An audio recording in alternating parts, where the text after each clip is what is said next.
Luke chapter 19. Jesus entered Jericho and was passing through, and a man there by the name of Zacchaeus. He was the chief tax collector and was wealthy. The reason Luke does this, Luke is a medical doctor. He's very specific in putting stuff in.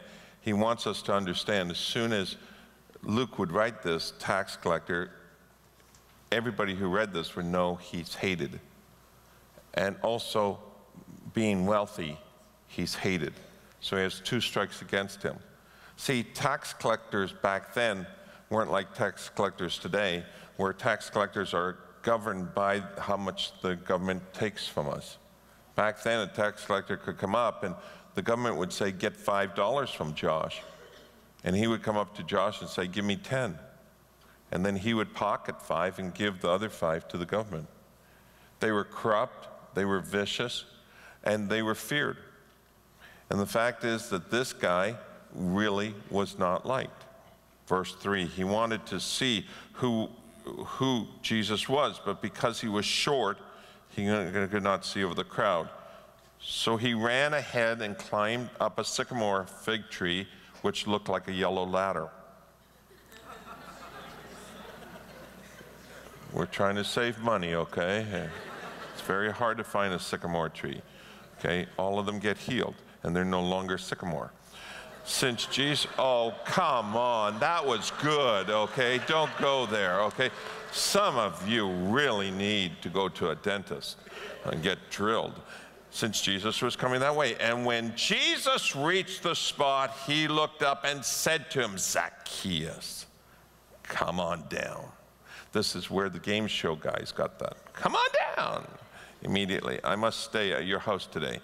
So he came down and at once welcomed him gladly. And all the people saw this and began to mutter in the lobby of the church, he has gone to be a guest of the sinner. But Zacchaeus stood up and said to the Lord, look, Lord, here and now I give half of my possessions to the poor, and if I have cheated anybody out of anything, listen to this, I will pay back 4 times the amount, which means that this guy is going to be broke. And Jesus said to him, today salvation has come to this house, because see, to Zacchaeus, his God was money. And he showed that he was giving up his God.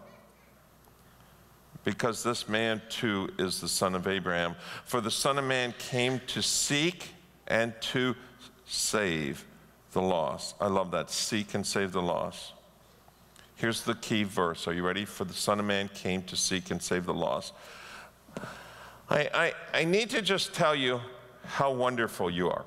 A few months ago, we had a funeral here for one of the gang members of one of the leading gangs in Toronto and in Canada.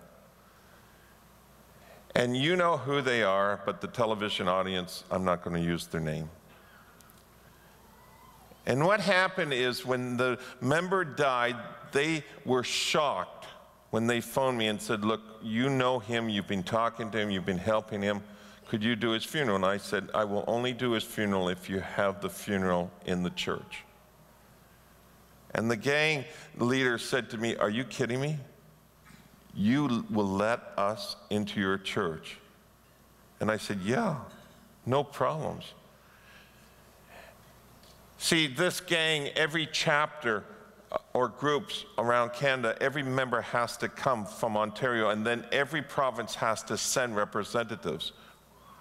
And so that day we had over 250 Harleys in the parking lot with different gangs showing up from other gangs, and they came to the church. And that day, I was so shocked at how many of them were surprised that we, a church, would not only have a funeral for one of their members, but how nice we were and how loving we were and how open we were,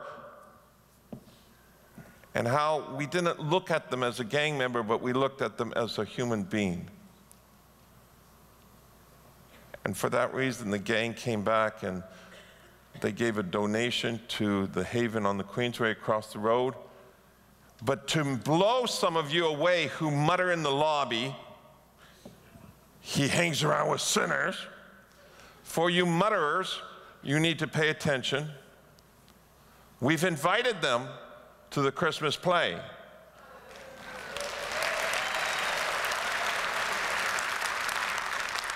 But to make it worse for some of you mutterers, this might make you mutterers leave and go to another church. And we have a list of churches you can go to. The mutterer churches. We've asked them to be ushers at the play. And the reason is this. For some of you Scrooges who do not give, I've given your picture and your name to them, and I guarantee you, you will give. Or else we will turn the Christmas play into the Passion Play, and you will be crucified. Hallelujah. Now, I don't know if they're coming. The boys are going to talk to me this week because I am their pastor, and I am so honored to be their pastor. I was the chaplain for the Toronto Police Force, and now I am their pastor. And somebody says to me, how can you be their pastor? Because they need Jesus. And I'll tell you something, I don't care who you are, I'll be your pastor. And here's the craziest thing. So many of their members have died in the past, and the church has seen them and just walked by. But if you read the Good Samaritan story, the Good Samaritan story tells us that the priest and the Levite walked by and did fat nothing to those who were hurting. But the Good Samaritan reached out and went over to the tree and said, hey, Zacchaeus, I don't care if you're rich. You can't take that with you when you die. Hey, Zacchaeus, I don't care if you're short. I don't care if people hate you. Come on down. We're going to your house tonight. Why? Because I want to change you. I want to change you. I'm going to give you 4 things that have changed my life. Number 1, favoritism. We all have favoritism. I hate preachers who stand up and say, you should not have favoritism. Of course I have favoritism. Shelley is my favorite wife.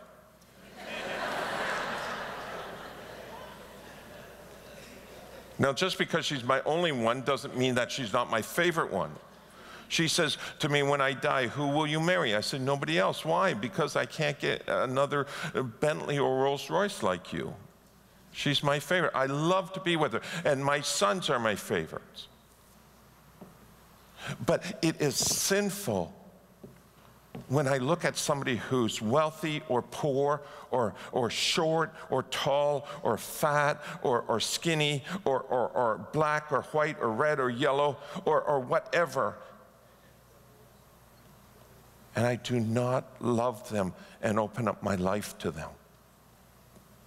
See, I love these preachers who preach, oh, we got to reach out to the poor, we got to reach out to the poor. We got to reach out to people without putting labels on them. I'm tired of people looking at people and saying, oh, you know, you're this or you're that. No, you know what? You are a child of God. Okay? And there is no black, there is no white, there is no red, there is no yellow, there is no tall or short or fat or skinny in heaven. God looks at you, not on your outward appearance, but God looks at your heart. And here's the key. The church today has to grow up and pull its socks up and stop muttering and say, Zacchaeus, I don't give 2 toots what you are. Let me tell you about a lady named Karen Milley. Karen Milley, when she came with me into Jane and Finch, she was white and she was small. And the fact is this little white girl named Karen Milley would go up and she would minister to the toughest people in the Jane and Finch community. When we started dealing with drug dealers and we started to deal with abusers and we started dealing with gang members and stuff like this, it didn't matter if she's short, it didn't matter if she was skinny, and it didn't matter if, it didn't matter. The fact is this, you know what? You need Jesus. And I have seen people who are absolutely fearful of her because of the power of God in her. And she never looked at anybody as, you're this or you're that. You are a creation of God. Favoritism. Number two, and I really, to be truthful with you, I love this one, fellowship. Some people get very upset. Most of the stuff we do around here has food. Why? Jesus built his ministry on food. Do you know that one of the most powerful ways to minister to somebody is through food? Women, if you're not married, the way to get a guy, cook. Beauty is only skin deep, but 3 meals a day, lovely. Let me share this with you, and I want you to know this. Jesus built his ministry even when people were hungry. He took fishes and bread, and he prayed, and he fed the multitudes. What did he do? The last communion service he did, it was at the Last Supper. What was his first miracle? At a wedding party. And some of us, we can't get this in our head. Oh, unless they come to church, they'll never be saved. Excuse me. The key to evangelism is you go out from here. You see Zacchaeus in the tree, or you see him coming down the escalator, or you see him in that apartment, and he never comes out. And your job is to reach out and have what? Fellowship. Here's the key. Don't preach at him, love him. Zacchaeus, before you come down out of the tree, I just want to tell you, these people and I think you're a sinner and you're going to hell. Come on down, I want to go to your house now. I'm not taking you to my house. You just insulted me. Zacchaeus, come on down, we're going to your house. And then at the house, the door opens of his heart, Zacchaeus, and Jesus gets to minister. It's amazing how you can win people to Christ when you stop preaching at them and start loving them. Number three, are you ready? Fix it. Jesus wasn't there for any other reason but to help Zacchaeus know God so that Zacchaeus could be fixed. Jesus was in the fixing business. And how many times do we walk by people and we're not in the fixing business because we're so busy or we just don't know how to do it, and you know what? I'm not going to get involved. How many of you know somebody who's going through a hard time and you have not reached out to them? Oh, you've sent this Christian line. I'm praying for you. When was the last time you did something for them? Jesus was in the fixing business. And number four, and we have to do following. Jesus wanted Zacchaeus to follow. And Zacchaeus does. He says, I'm giving up half my possessions, and anybody I've robbed,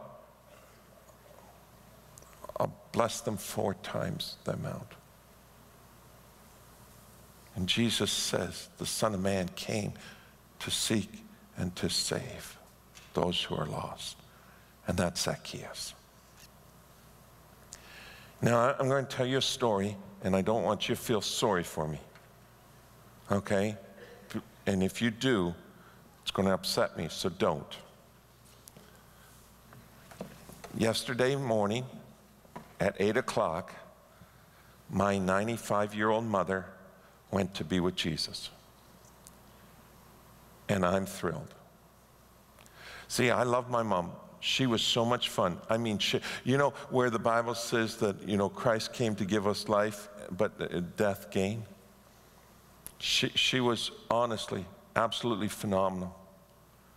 When we finished playing hockey when I was 12, 13 years old, at 12:30 in the morning, I would bring all my friends back, 8 of us. She would get out of bed at 1 o'clock in the morning, make grilled cheese sandwiches. She always had a freezer full of Laura Secord frozen cakes. She would go down and cut them in half and give them to us. And at 2:30 in the morning, she would feed us so much that we would sleep until noon. She would go get every blanket in the house, and we'd be all over the floors in the house. But yesterday, she went to be with Jesus, and we're so thrilled. You don't need to come to the funeral. We're going to have a little funeral for her. It's not, my mom never wanted a funeral service where there's sermons. She thinks sermons at a funeral are ridiculous. She says, just bring the family together and some friends and let's talk. So we're going to have a little funeral here on Wednesday for her and have a good time, and then we're going to have a lot of food. She loved food. So what's this have to do with this Zacchaeus? Well, see, Mom taught me what Zacchaeus was all about. See, when I was a little boy and I was little, she would tell me this story, and what she would do is make it come alive. She says, now you go up the stairs and you pretend you're Zacchaeus, because we never had a tree in our house. And so I would climb up the stairs, and she would say, okay, are you ready? I'm Jesus, I'm coming along. And so I'd be hanging over the stairs like this. Oh, there's Jesus, he's coming. And a little boy does. And then all of a sudden, Mom would look and say, Zacchaeus, come on down. I want to go to your house. And so I would come down the stairs, and I would go over to Jesus, and she would give me a big hug. And then Mom would say, what's the rest of the story? Oh, he gave up half, and then he blessed people with 4 times if he's offended them. And why did he do this? Because he let Jesus into their life. And at 4 years of age. But see, the story didn't stop there. Mom taught me what Zacchaeus was like. I've told some of you this. My dad would travel quite a bit, and whenever he could take Mom, he would not fly. Instead, he would take the car, and he would drive literally hundreds and hundreds of miles in order for Mom to go with him. And I would be stuck in the back seat. When we went to hotels, my dad would choose the cheapest hotel he could so it wouldn't cost the church money. We'd stay in these flea-infested motels, and Mom would say to my dad, you go ahead, I'll catch up to you later. And we were only allowed to use 1 towel between the 3 of us because she didn't want the bathroom to be dirty when the maid came. And she would make all the beds, and she would clean up the whole room, and she would take all the garbage we have and tie up a bag, and all these crazy things. And then she would sit on the bed waiting for the maid to come. And when the maid came, she would say, okay, sweetheart, it takes you 10 minutes to do our room. Guess what? For the next 10 minutes, just sit on the bed. I want to tell you about Jesus who loves you. And then she would pray with the lady. And many times I would be out on the balcony or in the washroom, or I'd sit over in the corner, and I would watch my mother reach out to me and make this maid feel like $1 million. And then my mom would give her some money and say, here, honey, I want you to go out for lunch today. And I remember so many times maids just hugging my mom and loving my mom. And my mom would say, okay, now let's go join your dad over at the church. A lady came next door to us, Portuguese family moved in, and the lady never knew any English at all. And she would send her kids to the school, and her husband at 5 in the morning, 5:30 in the morning, would get on TTC to go to work. And she was left in this house all by herself, not knowing any English at all. And my mom would go over and grab the Portuguese lady and bring her over to the house. And how do you tell somebody about Jesus until they can speak your language? So she taught the Portuguese lady English by reading the Bible with her. See, my mom, although I was her favorite and my 2 brothers were second,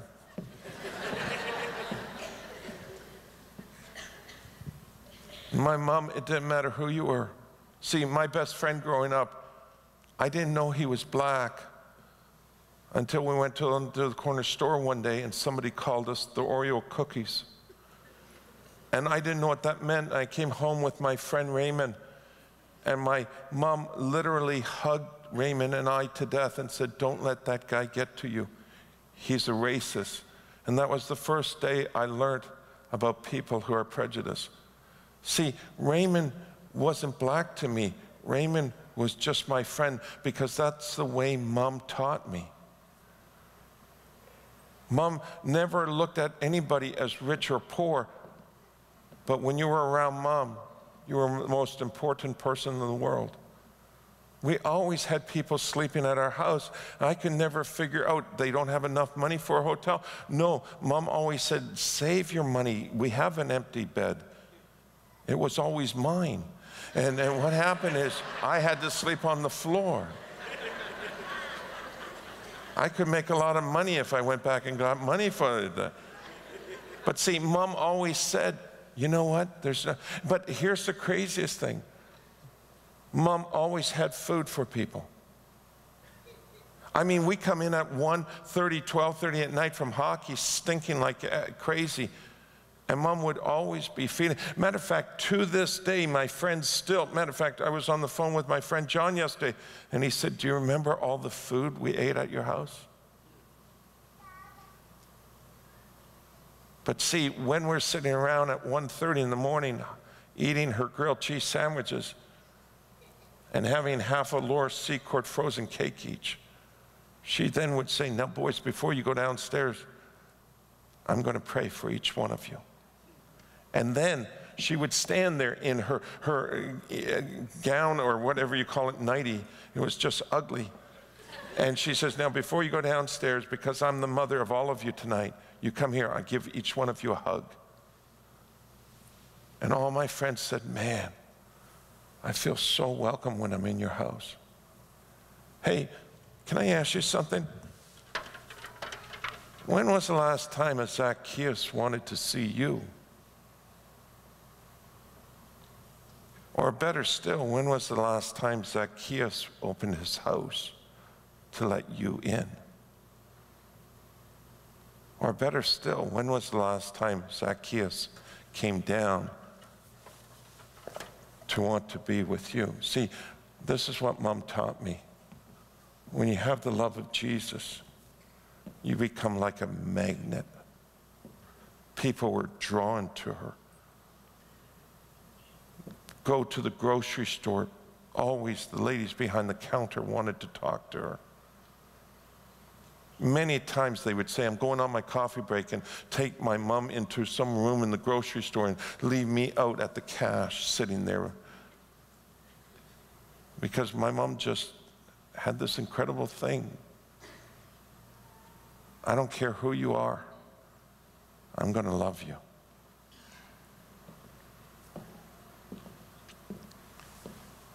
Don't feel sorry for me. For the last 5 years, she's wanted to go to be with Jesus. We had a great send-off. We were at her room on Friday nights singing her favorite hymns, and she was asleep, but I'm sure she heard. Don't feel sorry for me. Because my mom did something that every one of us in this room needs to do. She didn't just tell me about Jesus, but she showed me Jesus. And that's exactly what Karen Milley has done. Karen Milley has shown Jesus.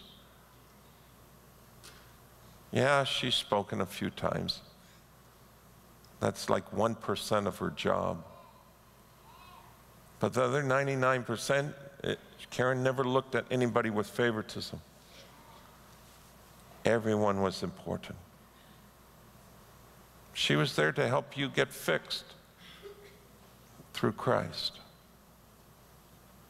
Man, I can't tell you how many meals Karen has ever prepared around this church, and she doesn't even know how to cook.